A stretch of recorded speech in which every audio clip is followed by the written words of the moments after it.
Welcome. Very good, thank you. Great to be here. Great company to lead, Pat. Great times. VMware is huge. It's always been huge. One question that came along when I was talking to other people was, in terms of technology, are containers going to disrupt?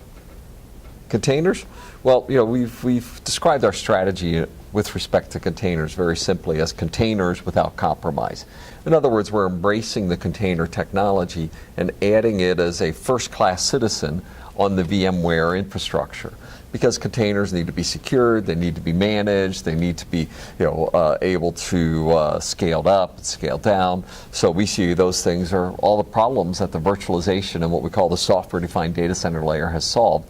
But we see huge value in containers in the respect that they enable a application wrapping, lifecycle management, configuration, deployment. So it's really adding value at the application level and combining that with what we do at the infrastructure level. I want to shift the gear towards acquisition of innovation. There's a lot of interest in consumer space and virtualization. Startups try to focus that and try to target you as a potential acquiree. Where do you see yourself or the VMware playing a role in terms of acquisition of good technology? Yeah, our view has always been that we're combining inorganic as well as organic innovation. So I'm challenging my teams all the time for new ideas and keep pressing further into the future. But we also realize that there's a vibrant ecosystem of potential companies as well. And often some of the best minds are outside of the company.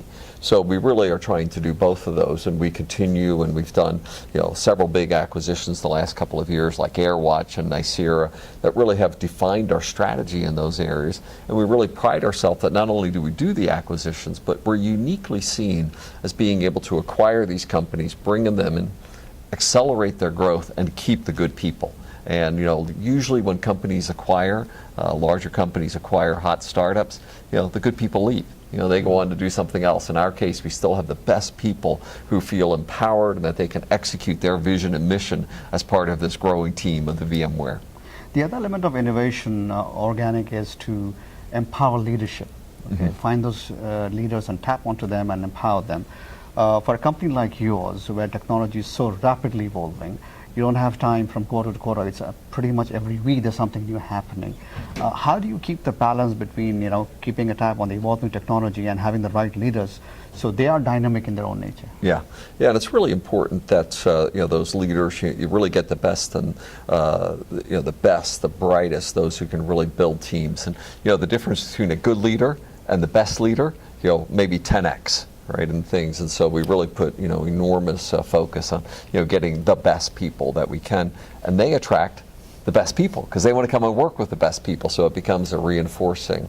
And it also is important that they have the right to championing and support inside of the company, because what happens so often is that they don't feel like they can continue, because bigger companies, we have processes, we have things that they need to overcome, and how can they still feel like they can execute inside of a bigger company?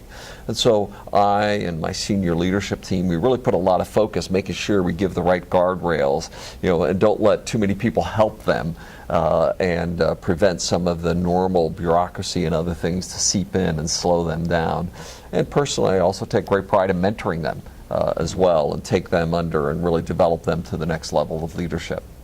How do you disrupt in a company, which is like VMware, in an industry which is constantly disrupting itself? Yeah. How do you train people? How do you get people to self-disrupt? Well, often what happens is, that you end up with sort of this yin and this yang, and this pressure of it, because we serve enterprise customers, and how long do they want us to support the products? Forever. Yeah. Right? And creating a disruptive product means that we're often disrupting ourselves. But we know that if we're not creating those disruptive products, there's somebody else, right? Often, maybe just down the street in the valley, it's looking out for it. So it really is trying to keep that balance, that customers just love us.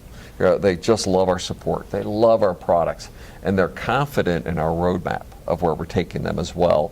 And sometimes it's a tough conversation of taking them from here to this new product, and how we're going to continue to support them, but also help transition them to that new product. And then internally, it's always empowering those next teams, because I have people who are anxious to go work on the next disruptive thing, but no, you got to ship this version of the product before we can get on to the next one as well. So it's the constant tension and keeping a careful grip on that tension so that you're enabling it, but you don't get too carried away that you destroy today, that you support your customers, but you're still taking them forward to the future, and that you're keeping a good bead on what's going on in the industry as well, and have people who are always looking around, wow, how does that affect what we're doing today? On that note, Pat, thank you for coming and sharing your thoughts. Appreciate it. Excellent. Thank you so much.